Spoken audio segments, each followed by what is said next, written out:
Imagine living in fear every single day. Imagine waking up every morning, not knowing if today will be your last. Threatening phone calls, ominous notes left at your doorstep. The feeling that someone is always watching, but no one believes you. This was the terrifying reality of Cindy James.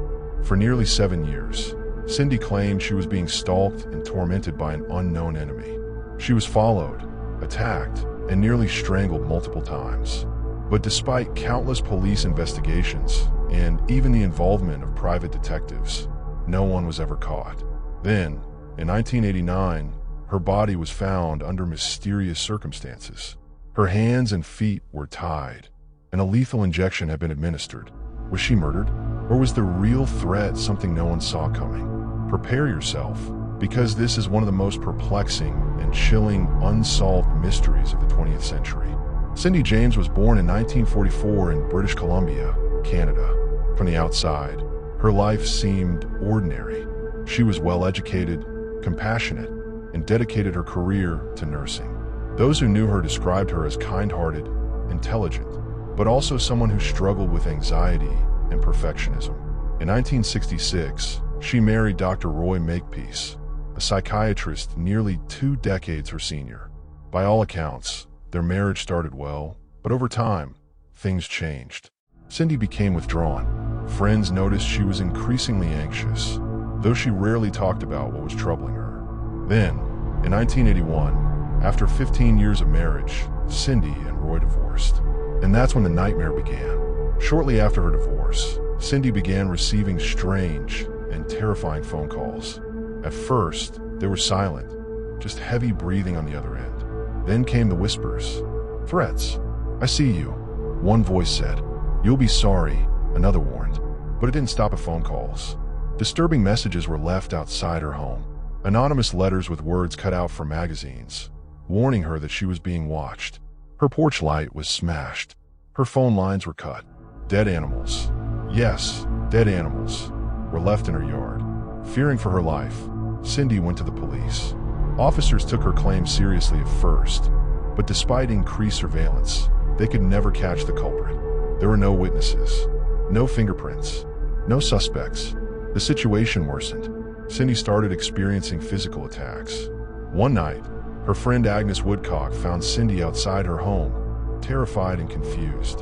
A black nylon stocking had been tied tightly around her neck. She claimed she had been attacked, but had no memory of who did it. Then, it happened again. A few months later, Cindy was found lying unconscious in her garage, with her hands and feet bound. She had been injected with an unknown substance. Paramedics rushed her to the hospital, and when she woke up, she was terrified, but still couldn't say who did this to her. By now, the police were growing suspicious. If a stalker was tormenting Cindy this intensely, how could they leave behind no evidence? No fingerprints, no DNA, no witnesses. The terrifying question arose, was Cindy doing this to herself? By 1984, Cindy's situation had spiraled out of control.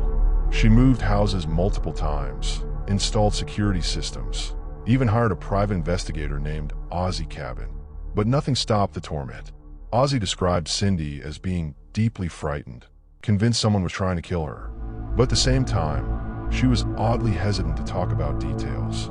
She seemed to withhold information, as if she were scared of saying too much. At one point, Cindy was even placed under psychiatric evaluation. Her therapist believed she suffered from severe anxiety, possibly even dissociative identity disorder or paranoia. But Cindy refused to believe she was harming herself. Then, in June 1989, Cindy disappeared. Her car was found in a parking lot, blood-stained items inside. 2 weeks later, her body was discovered in an abandoned yard. Her hands and feet were bound. A black nylon stocking, just like the ones used in previous attacks, was tied around her neck. And an autopsy revealed a lethal dose of morphine and other drugs in her system. But here's the mystery.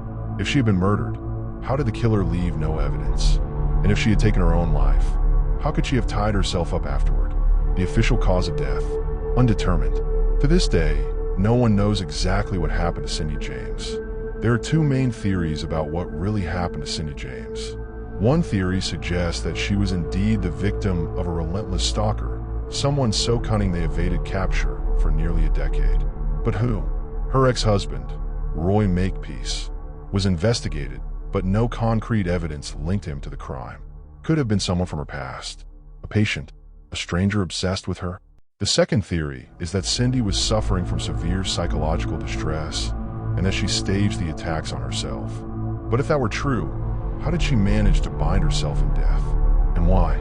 Was this a case of a real-life stalker? Or was Cindy James battling an invisible enemy within her own mind? The case of Cindy James remains one of the most baffling mysteries of modern times. What do you think really happened? Was Cindy stalked by a hidden enemy? Or was her own mind a true culprit? Let us know your thoughts in the comments. And if you enjoy unsolved mysteries, don't forget to subscribe and turn on notifications. Until the next case, if you dare to listen.